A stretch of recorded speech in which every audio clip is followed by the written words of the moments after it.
We've now got the owner of the Dallas Mavericks. It's Mark Cuban. And Mark, as always, here at Summer League, we love catching up with you. All right, now it's time to kill you. No, Grant Williams, Seth Curry, Dante Exum. You make a bunch of moves here in the offseason. You re-sign Kyrie. How do we feel about the offseason? Obviously really good. Yeah. You know, we got a lot younger, a lot more athletic. We'll have a whole preseason with Kyrie and Luka together. We've, surrounded them with guys who can defend. Adding Seth, he can shoot, bringing Timmy back. I think Rashawn Holmes is going to be probably the most underrated pickup of the summer. I mean, people forget what he could do with Sacramento before he got hurt, and then they get Sabonis, and he takes his place. So, we're really excited. It was great. The first thing that Mark did when Justin spoke was he turned the volume down. My ears were getting blown out. That was great. So Kyrie, you make the trade. When you made the trade, and he played well for you guys, were you convinced when you made the trade we're going to re-sign him, because there was a lot of speculation? Oh yeah, otherwise why would we do it? Because he showed up at so many different games, people were wondering could he end up someplace else. No, Kyrie just loves basketball and loves going to games. So no, I wasn't concerned about that, but we traded for him because we wanted to be a long-term piece. And I think Kyrie's just misunderstood. Everybody sees all the noise and everything around him, but when you actually talk to him, I like him. He's open, he's smart. He's always looking to learn things, and to me, he's an interesting guy that's just misunderstood. Yeah, so I've been a big critic of the re-signing, and I've seen what he's done. Because you're wrong. Yeah, well, and you're going to tell me why, and hopefully he'll show me why I'm wrong for your sake. But we saw what happened in Boston. We saw what happened in Brooklyn. Why do you have the confidence that we're not going to see a repeat of that with you? It's interesting. When I would watch Kyrie before he came to the Mavs, I didn't pay enough attention to his relationship with other players. And then when he came to us after the trade, it was inevitable. After every game, there were multiple players walking up and hugging him. Not just giving him, a high five, but like a real honest to goodness, I like you hug. And when you talk to players around them, they would say the same thing. And when you talk to our players after he got there, say the same thing. We love the guy, And so it wasn't a question of his relationship with players. And then when you get into it more, as he matured, he's had different relationships with different organizations, which is why, J. Kidd and I made the effort to really get to know him. Kyrie won a championship with LeBron James. And then in Brooklyn, that year that they lost to Milwaukee, they did start out winning 6 of their first 7 playoff games against Boston, against Milwaukee, then James Harden got hurt. It's that one KD3, right? Exactly. His toe not on the line. Yeah. It's a whole different story. So he and Luka, because let's face it, the only sample size we have, and it's not entirely their fault, you went from 4 to 11.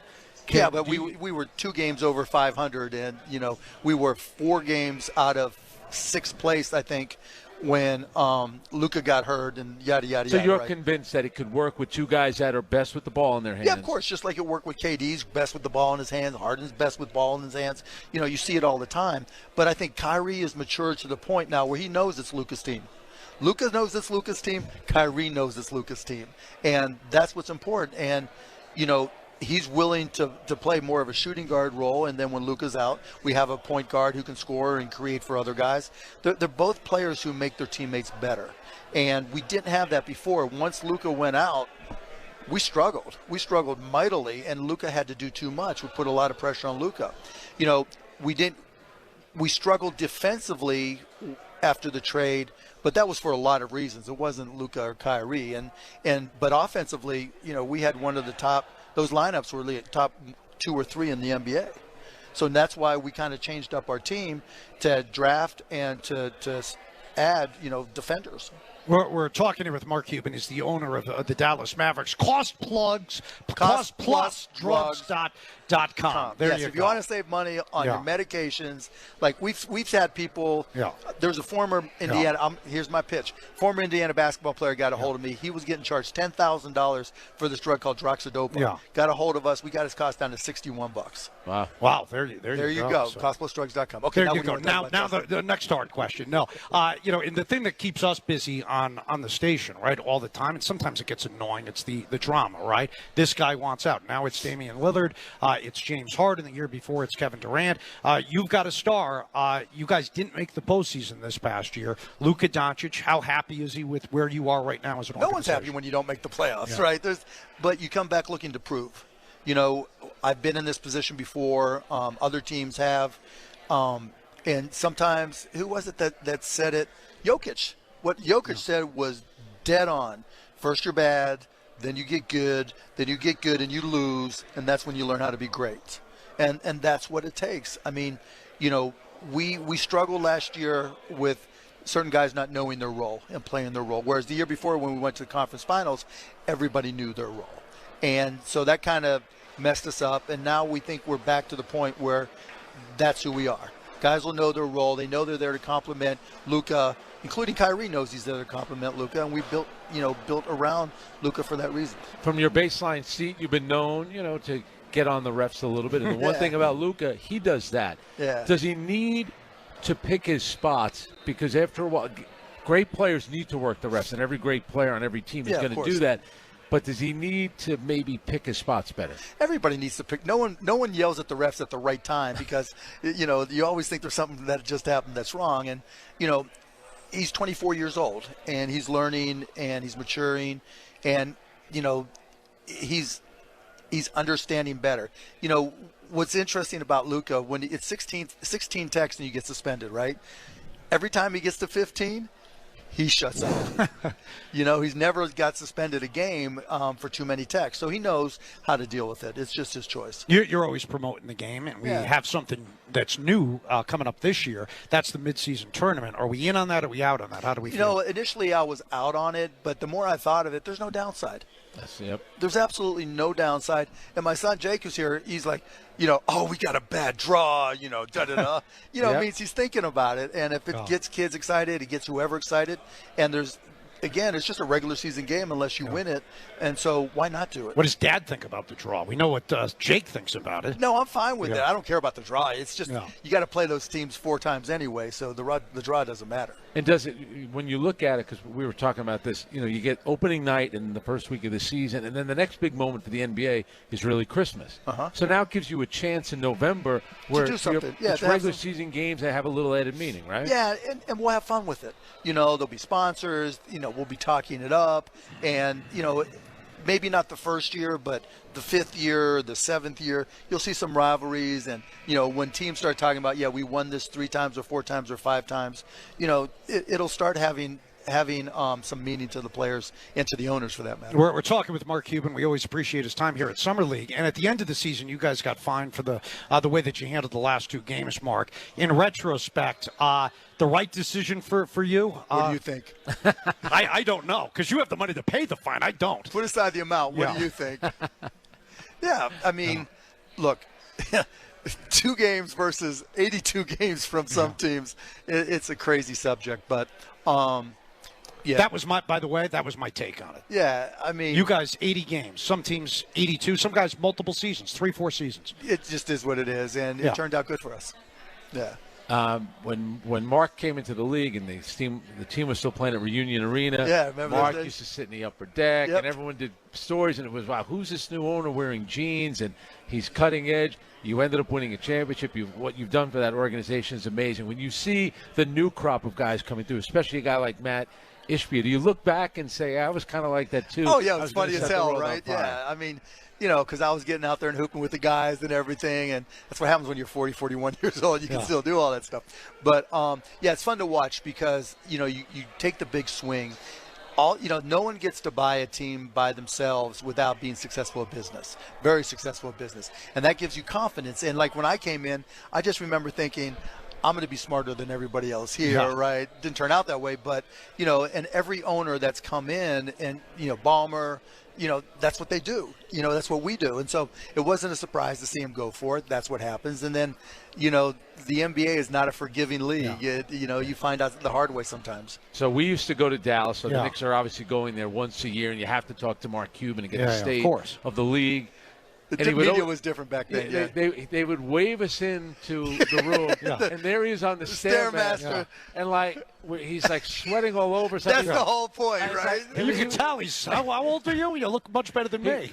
Almost 65. He was giving us great stuff. Oh, it was great because they would mess with me, and I'd be like, okay, I'm not going to do his regular interview, right? I'm going to get up on the Stairmaster, and I'm just spritzing everywhere. Brutal. And when Frank would walk in, I'd give you one of these with a head shake just to get him. Well, why do you do all this media? Because we appreciate it when you sit down here. Jerry West does the same thing. Yeah. You guys are two of the biggest names, and you're out here doing this stuff when I guess you don't have to. So why are you always doing this? It's our business, It's important to me. It's important to fans, and so why wouldn't I promote it? If you love what you do, why wouldn't you want to talk about it? Yeah.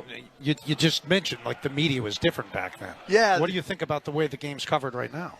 It's not really covered. Yeah. It's not back then. You had the gatekeepers. You had your beat reporters from all the different newspapers.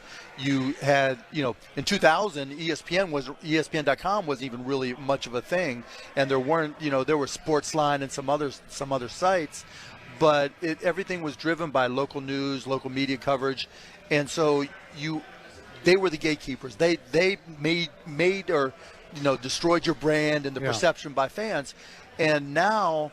But at least they tried to develop relationships, and there wasn't the clickbait. Now, it's just like you got guys like Justin Termini who would just rip on you just to get, no, but seriously. not Isola, me. He's not up early in the morning. But now there's so much clickbait and there's so much baiting people just to get them to say something or do something, and no one, there's no privacy whatsoever. You're going to be in the middle of everything on social media, so it's completely different. And in one respect, it's great because it's more of a player's game now. The players have amazing brands when they come into the league, whereas back then it was whoever you talked about. And, it's like 2003, 2004 when they instituted the dress code. And it wasn't because the players were, needed a dress code. It was just because, the major media outlets had a lot of derogatory things to say about our players, and you had to respond to that because they were the gatekeepers and they controlled how people felt about your brand. Whereas now the players have all that leverage. They influence culture. They influence my son's forced to root for the Mavs. Otherwise, he's more of a fan of players. And kids now who 10, 12, 15 years old, they know who they play in 2K, but they're more fan of players and watching on TikTok and watching highlights than they are of watching a full game.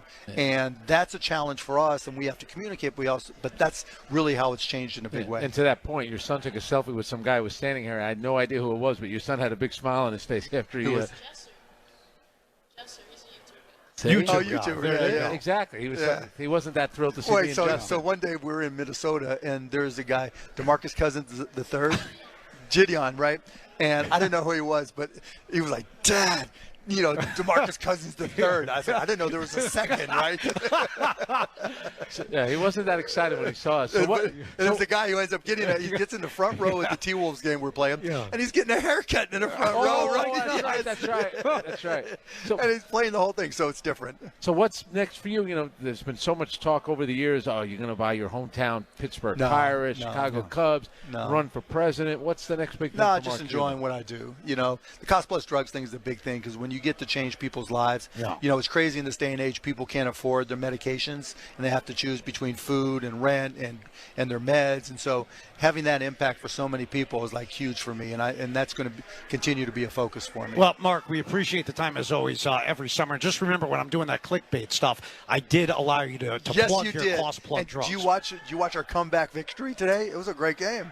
Congratulations. Big win what? for I'll you. take every win I can get. Every win I can get. Yeah. We appreciate it, Mark. Thanks, guys. Thanks, buddy. Anytime, Justin. So that's Mark Cuban. We appreciate his time every summer when he stops by and makes our summer league, Franks.